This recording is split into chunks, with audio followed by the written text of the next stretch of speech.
interesting that we're in that weird afternoon game that nobody knows about on opening day, especially since we just announced a new captain and are the first team ever with a full-time female coach behind the bench.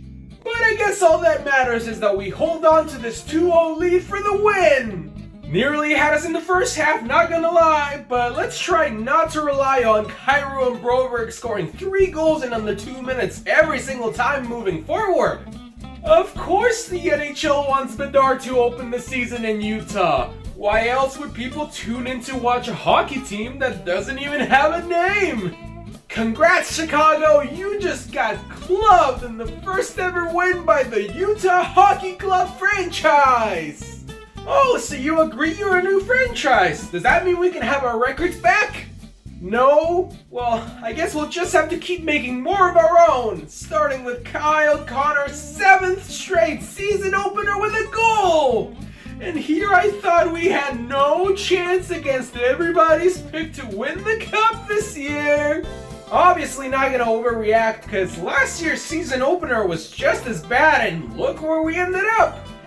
But as I've said for like 5 years now, we cannot win with this level of goaltending! How is it Game 1 and Georgiev has already allowed 5 goals in 16 shots?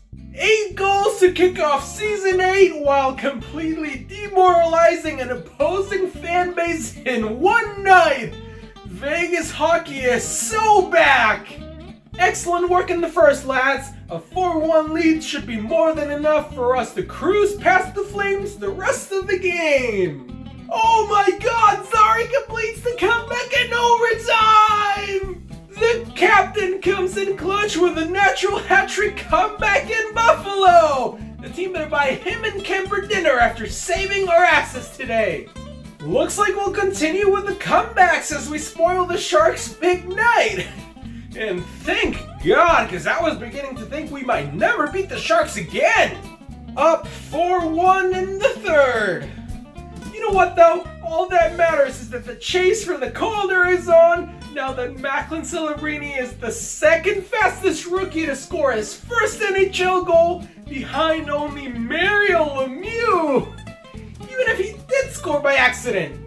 I can already see everyone who clowned us for giving Dylan Gunther an 8-year contract is gonna be real quiet once he's lifting that Calder trophy at the end of the season!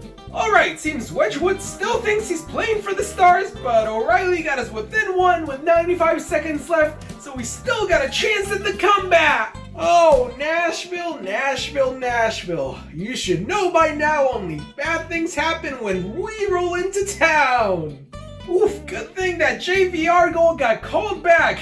With the 3 games and 4 nights coming up, I would have really hated if the ref had messed up a call that would have resulted in us playing beyond regulation. We are gassed, man, but going back home 2-1 after a 3-game and 4-night road trip ain't so bad.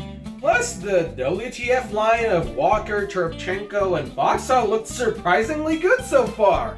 Come up with all the silly names you want. We all know there's no line more dominant in the NHL right now than Barbashev, Eichel, and Stone. Here we go. Finally played a full 59 minutes. Now just gotta hold the lead for one more. Oh, you've gotta be kidding me. Shifley and Connor steal it in the final 2 minutes of game time. Look at that, the Jets and the Night Stars showed up tonight. Meanwhile, I'm this close to putting Petey's face on a milk carton.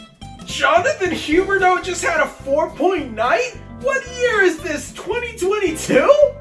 God, I wish we were back in 2022 with Francouz and Kemper. At this point, we might actually have to make Hakkinen our starter, and we just cleaned him off waivers yesterday. Another solid game from Kemper and an even better performance from the PK going 5 for 5. Too bad we couldn't score in any of our 5 power plays either. We just allowed 3 goals on 3 power plays to the Chicago Blackhawks. Move over, McDavid, cause this is Connor Bedard's league now. We stay undefeated through 3 games and even got to spoil New York's regular season championship banner night? Somehow that sounds even sillier when said out loud. Hold up, the Rangers have been doing this for years, but we're the ones always getting clowned for doing it once? Okay, no winning streak after a loss to Dallas, but if those 42 shots indicate anything, it wasn't for a lack of trying.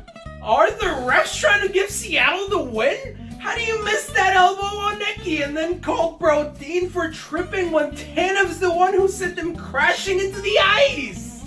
Great job on the first dub of the season, boys. Now who's gonna get the first Davy Jones hat? They changed it to a generic wrestling belt? Looking good in that cowboy hat, Seggy. Although it could have easily gone to Otter after that 34 save shutout. Macklin Celebrini has been placed in IR. Nothing getting past the Dost wall tonight. Let's see if we can ride this momentum and hand Vegas their first loss tomorrow. Seems all we handed them was the puck with all of these turnovers.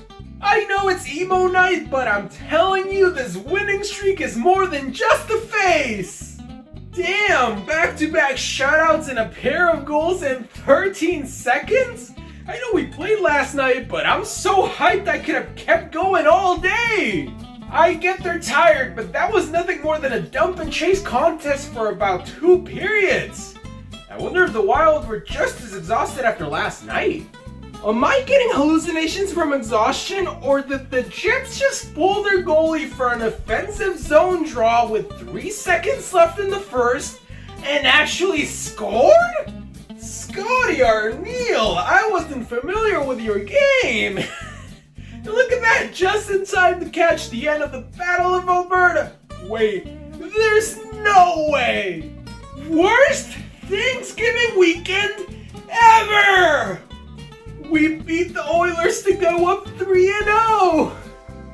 This was probably the last thing on anyone's mind after such a tragic summer, but man, is this team making every Flames fan proud right now.